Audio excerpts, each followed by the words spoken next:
Hey friends, welcome to my studio. So today we're gonna make some small projects.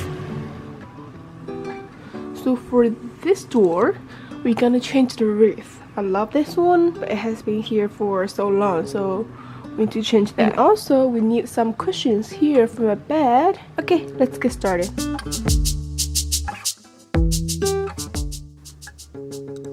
So here are all the materials that we need. I purchased all of them from the Dollar Tree, so it's like $125 for each. So in total, it's around like $10. And as the result we can see later, it's similar as the ones I bought from like Home Sense. So worthy. So when I make a wreath, the first thing I usually do, of course, is like tear off the tags. And then I will like cut all the branches off so they're kind of like individual ones. I would love to place them on the wreath first and see how they look. If I'm not very happy with it, I can just go changing around and like play around with it. For me personally, I will usually have the small leaves and small flowers at background and then have the bigger items at front. So you can see the layers there. Of course, this is my personal preference. Be creative, you can do whenever you want.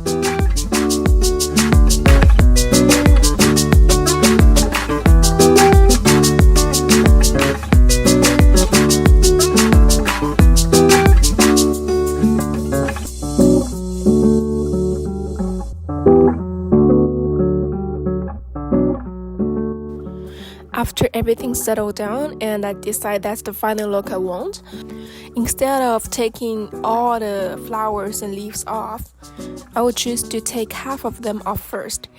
And with the sides that I just like cleaned, I will start hot glue the flowers back off to the wreath layers by layers and start from the back layer.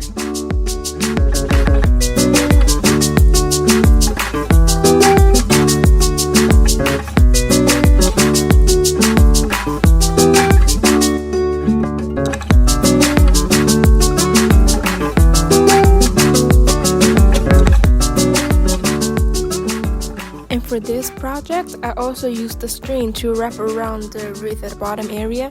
It's because the branches are very tough and heavy, and I don't think my hot glue will like be strong enough to hold everything together.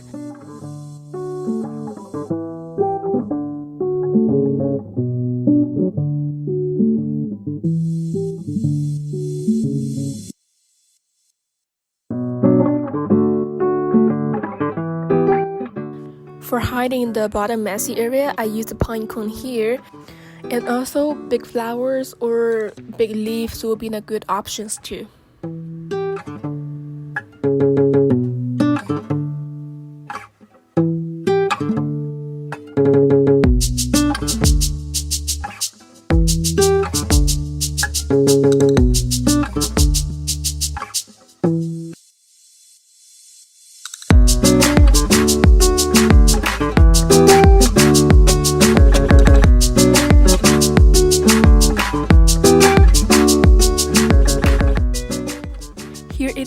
Isn't it pretty? I'm so happy with this, like how it turns out.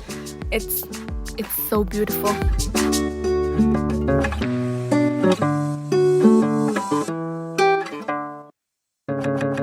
Now let's make some cushion inserts. So what I'm doing here is I'm using my old pillows, which is like I don't want to use it anymore. So I measured it and I cut it. The shoulder edge of the pillow is 18 inches and I do want a square one, so one of the pillow is like 18 inches by 18 inches and the other smaller one is 18 inches by 9 inches.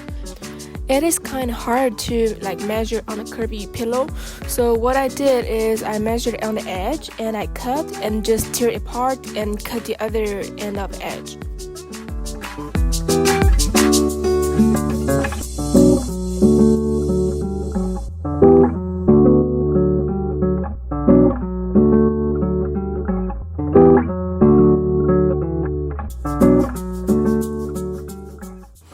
After I cut them in two pieces, I turn both of them inside out, and then I serge the cut edge.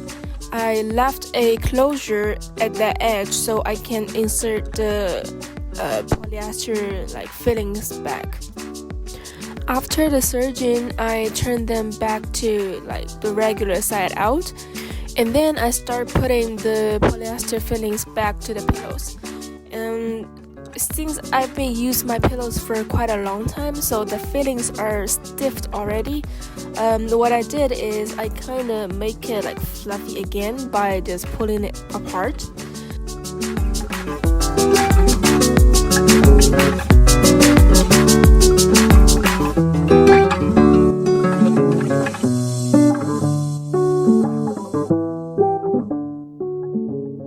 So after I did all these, we need to close the opening that we left. So I was thinking of using sewing machine, however, it's too puffy, so I have to use like hand stitch. You can use whatever ways you want.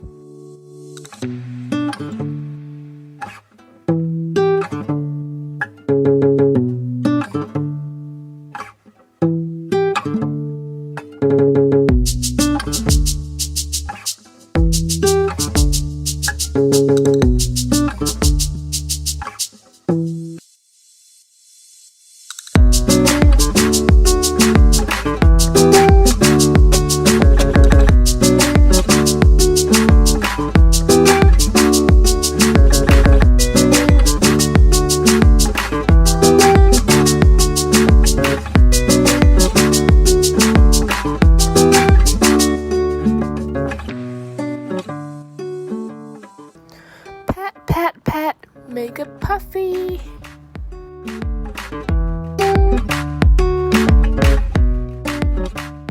And here it is.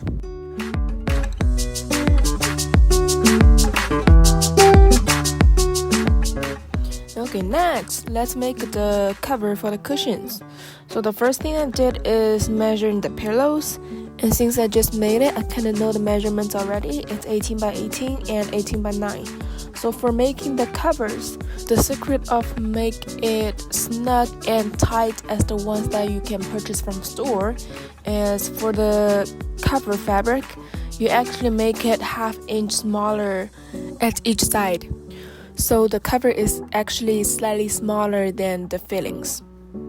So since it's 1/2 inch, instead of making it smaller, I just did not add seam allowance.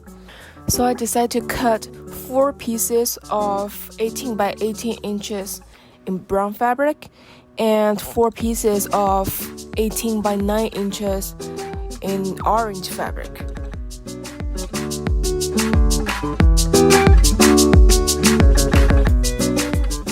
Then I decided to press the fabric. Actually, I supposed to press it before I cut it, but since it's a huge piece, so I cut it first and then press it. Anyway, I'm pressing it before I sew it is because once you stitch 2 pieces together, it's harder to press it than only one single layer. For example, if you lay the top layer flat and press it, but somehow the bottom layer get wrinkled a little bit, or if you try to press the edge, anyway, it's not as easy as just press one single layer for sure. And then next is the serging. I serged one edge for each piece of fabric. For the square ones, I just random pick one edge, and for the smaller size one, I picked a long edge. So those serged edges are the place that we're gonna place invisible zipper later.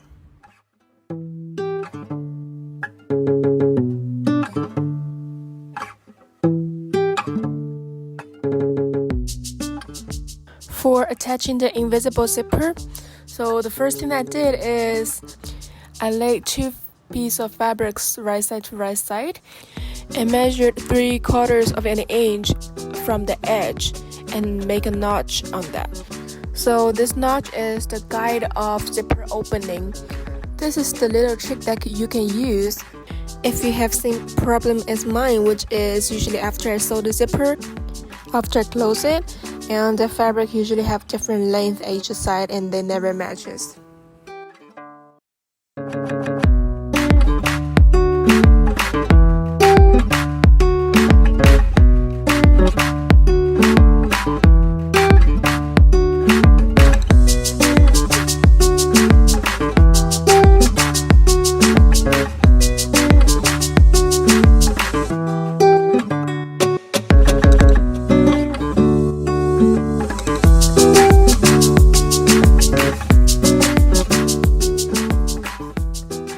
After I have zipper attached on, I use single needle machine to stitch the rest of the 3 raw edges, and then I serged them.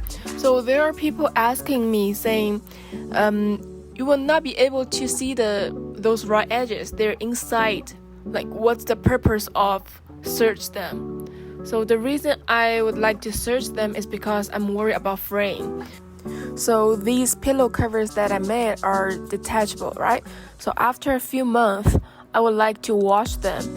And when they're in the washing machine, the edge will fray.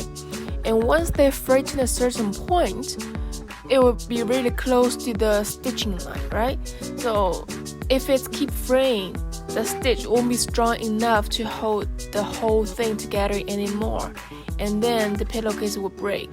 Like, that's the reason why I always serge the edges, even it's like inside the garments or even if you cannot see that. It will keep the product life cycle longer.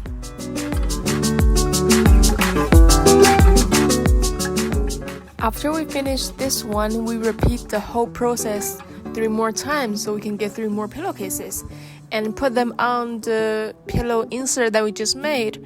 And that's it. Thank you so much for watching this video. If you like it, please give me the thumbs up and don't forget to subscribe my channel so you won't miss any new videos. See you next time.